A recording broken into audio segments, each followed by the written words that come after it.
Now they've talked about this other diversion dam, but that would actually even lower the water flows even more. I mean, it would still make effectively a lot of the farmland out there and a lot of the people not have enough water to be able to sustain their property. Is that correct?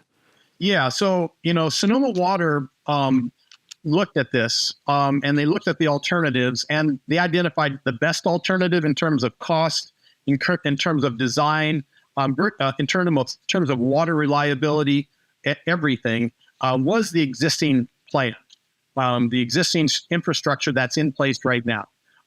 The only problem with that was that it did not meet unspecified stakeholder objectives, which those stakeholder objectives are to get the dams out. It doesn't meet that. But yeah, this alternative plan is kind of this half-baked, half-cocked idea.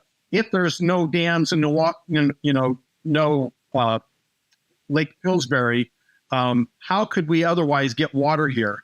And so what's been talked about is changing the diversion at Van Arsdale so that there's no dam there, that the water is pumped up to enter into the tunnel and then flows down, that there's no Lake Pillsbury. So there would be zero cold water summer flows to the fish because Lake Pillsbury would be gone.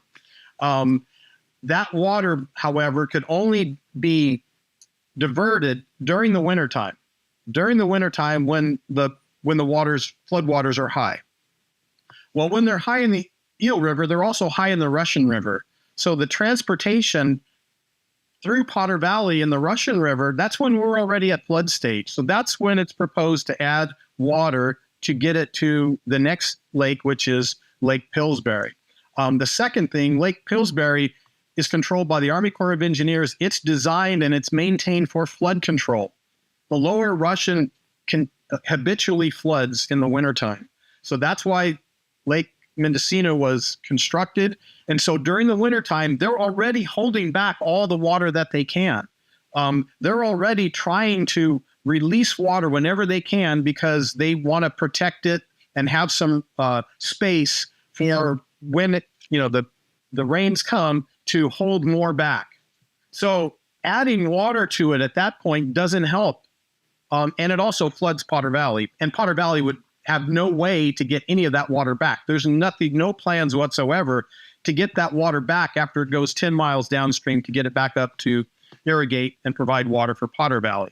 So, and with that scenario, with the change, Lake Mendocino is estimated to go dry now 6 out of 10 years. So we would lose Lake Pillsbury, we would lose Lake Mendocino 6 out of 10 years for water and for fire mitigation and everything during the summertime.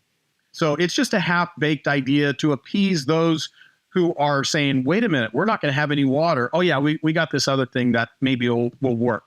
It won't work. And at the same time, all those who are opposed to any diversion, it's specified that they can still fight whatever wintertime diversion.